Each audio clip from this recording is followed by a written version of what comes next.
पवन ने सोचा कि कैसी है ये नारी, बड़ी बदकार के सुनती बुराई। जो बनी है मेरी नारी रे के कैसी है जलुगाई। अरे मेरी स्त्री बनेगी, मेरी बुराई को सुन रही है। अरे इतनी सुनी के बात लौट खिसियाई महल को आए। अब जायो रति संग करे नाई सगाई।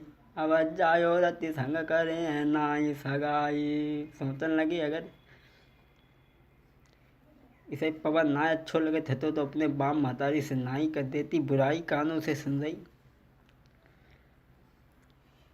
अब जायो रति संग करे नाई सगाई। पवन कुमार जो थे इतनी बात सुन कर के घर वापस आते हैं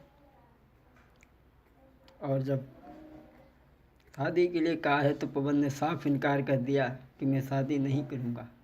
पवन ने घर आकर के साफ मना कर दी कि उन साफ करी न कार जा नारी न मेरे मन भाई। उन साफ करी न कार जा नारी न मेरे मन भाई।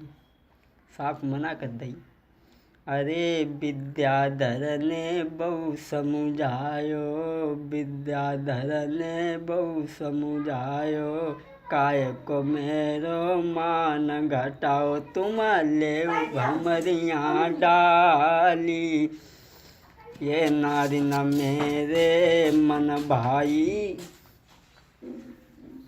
जब मना कर दिया है पवन कुमार ने तो उसी समय फिर से गुरु जी बुलवायो। फिर से गुरु वशिष्ठ को फिर से बुलवाया। अरे फिर से गुरु जी बुलवायो। तब शादी को करो तैयार जा नारी न मेरे मन भाई। वशिष्ठ को फिर से बुलवाया और समझाया, माता पिता ने भी, और समझा करके अरे समझाई के तैयार करो है शादी की। समझाई के पवन कुमार को लई बारात सजाई। सुनो मेरे भाई, सती अंजना के संग शादी करिबे की तुरंत ही लाग लगाई। समझा के तैयार करो है और बारात को लेके चले हैं। पहुँची सभी बारात पवन के साथ। सुनो मेरे भाई, अरे तब ऋषि गौतम ने आदर करके बारात को बैठारो। बड़ा ही सम्मान किया बारातियों का। और ऐसा ही नहीं, नारद ऋषि गए आई, उन्हें तो चैन न पत्तू। नारद ऋषि गए आई, सुनो दे ध्यान सभी मेरे भाई। अरे तब गौतम से उन्होंने वचन सुनाओ। अरे ले दूल्हा को देऊ भमरियाँ डाली। तुम काहे करी अवार, सुनो मेरी बात कही समझाई। और ले दूल्हा को देऊ भमरियाँ डाली। नारद बाबा आ जाते हैं, काहे के अब देर क्यों कर रहे हो, दूल्हा को लेकर के शादी कर दो। और जब शादी हुई है दोस्तों, जब पवन कुमार शादी करके लाते हैं और महलों में छोड़ दिया, लेकिन वो बात उनकी बुद्धि में गूंज रही है, इस औरत ने मेरी बुराई सुनी है, हम इसे अपनाएंगे नहीं, तरसाएंगे। अब शादी करके पवन कुमार कभी अंजना के पास में नहीं गए। अब दिन दिन बीते महल में, सुनो कथा दे ध्यान।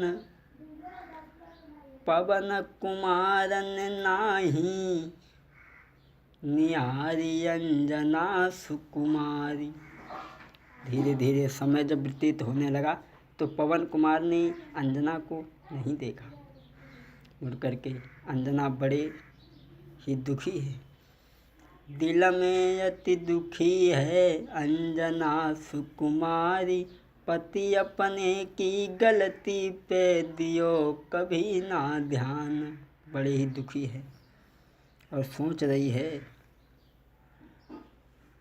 मन में बने विचार हजार, रे जने क्या है दोष हमारो। मन में बने विचार हजार, रे जने क्या है दोष हमारो। अरे शादी करी मजदार में छोड़ी, शादी करी मजदार में छोड़ी, अरे अब मन में दुखी अपार, रे जाने क्या है दोष हमारो।